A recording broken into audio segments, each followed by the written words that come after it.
This is a channel about drugs. Not medically, though, socially.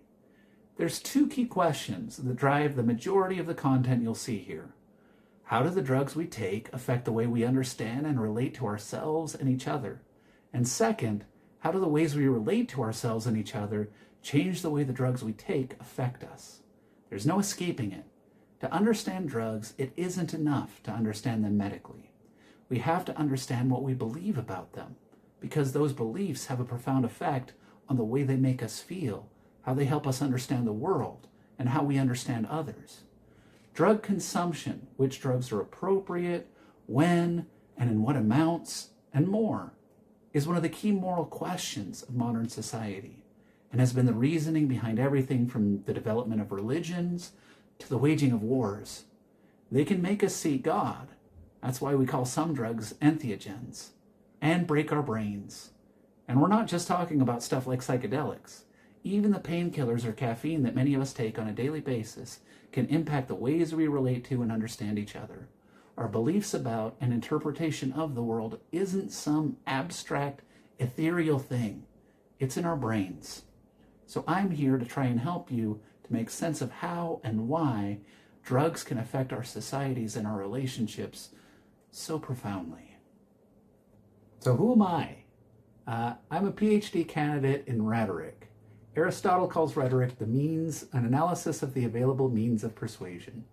And I've taken this definition as permission to explicitly think about how drugs persuade us. This field naturally invites a broader, less bounded look at how persuasion through communication might work. And I use that breadth, interdisciplinarity in academic terms, to study theories of ritual, particularly in anthropology, to help identify the belief side of things. But I combine that with research into neuroscience to see on a microscopic level where these drugs go and what they do. It combines another of my loves, cooking, to broadly think about what it is that we consume and how those acts of consumption help shape society, identity, belief, and more. I'm here to talk about ways in which the things we consume shape the people we become. Modernly, there's been a lot of interest in drugs that can change our minds. Drugs like psilocybin, which is a psychedelic.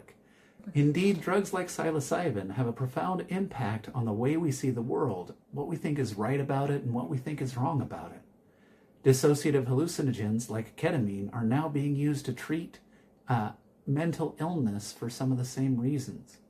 We'll talk about drugs like these that have a profound and often quite lasting impact on how we understand the world. But those aren't the only drugs that can do so. Did you know that coffee has been shown to produce greater alertness and cognitive function than caffeine alone? Or that rats help each other when trapped, but we can make them stop by giving them anti-anxiety medication? Or how about that acetaminophen can make us experience less empathy for other people? On this channel, we'll cover what modern research has to say about how and why drugs can have these profound effects. We'll also take recommendations from you about what you'd like to see or know more about. What questions about things we consume and how they affect us do you have? Let's talk about how our understanding of the world changes based on what we put inside ourselves.